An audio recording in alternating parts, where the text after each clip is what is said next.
Hi, this video is going to go over problem number 2 from Thursday night's homework. I'm going to start this particular question from scratch. I know that we completed the table in class and also set the equation, but I just want to go over the explanation again with you guys. Hopefully this will help with your understanding of these types of word problems. There are a few of them on the review sheet you worked on in class today. And I want to make sure hopefully that you really understand how to set things up, because these types of questions you'll find on the test also next Friday.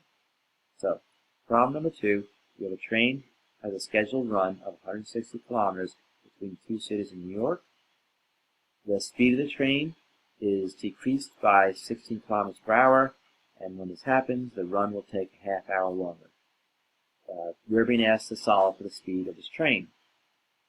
As I mentioned in class on Thursday, we can complete a table to help set things up and organize ourselves so that we can use that to formulate some sort of equation which can be used to solve for, in this case, the speed of the train. In that particular chart, we'll have a column for the distances involved in this particular problem. Also a column for the rates that we'll work with in this problem, and a column for the times in this particular question. Typically in these problems, you'll have at least 2 different scenarios of objects moving certain distances and having rates and times. In this question, we have the regular speed of the train, and we have information regarding that. And then we're told that the speed of the train is decreased, so we'll have a row for the slower rate or speed of the train. Right. Now with this table kind of set up, I'll now start filling in information into this particular chart. For the distance of the train, regardless of whether it's going the regular speed or the slower speed, when it goes between the two cities, it's traveling a distance of 160 kilometers. So I'll fill in those two values.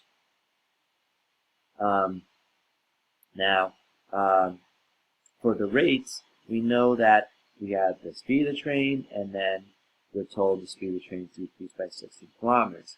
So you could put X in for, wherever you like, whether the regular train or the slower train. I believe in class we put X to be equal to the rate of the slower train. And if X is the rate of the slower train, since the regular train is going faster, and in particular 16 kilometers per hour faster, we can write the rate of the regular train to be X plus 16.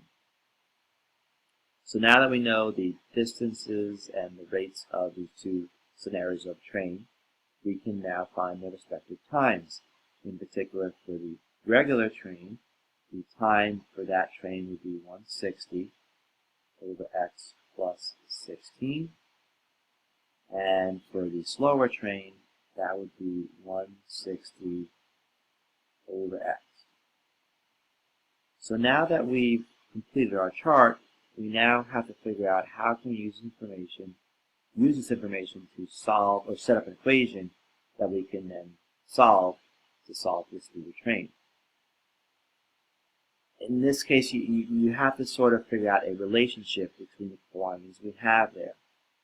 We know that in the 2 different scenarios, the run of the slower train takes a half hour longer.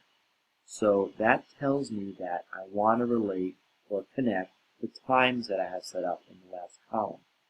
So I'm going to write down the regular time of the train is 160 over X plus 16. The other rate is, or the time I should say, of the slower train is 160 over X. And now these 2 times are not the same. Again, the slower train takes a half hour longer. So that means that the time that I have on this right-hand side, which is the time of the slower train, that's going to be a half hour more than the time of the regular train. So I will add 1/2 to the left-hand left-hand side of my equation.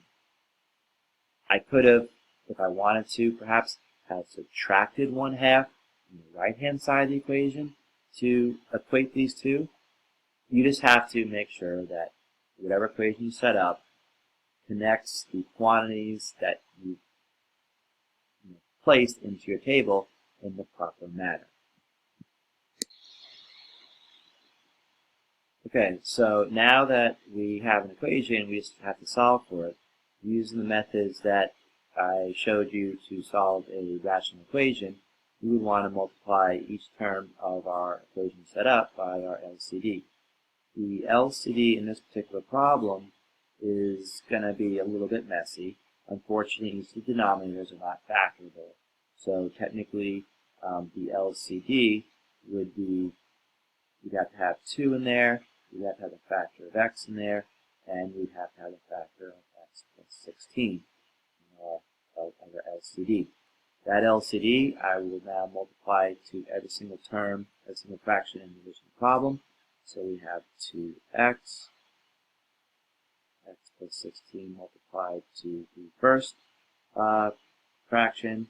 We'll have that same 2x and x plus 16 multiplied to the second fraction, and then the same 2x times x plus 16 to the last fraction in the particular problem. Now, again, when I multiply through by the LCD, common factors can be crossed out.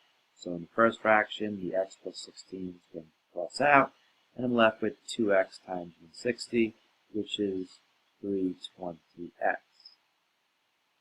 And I multiply the least common denominator to the second fraction.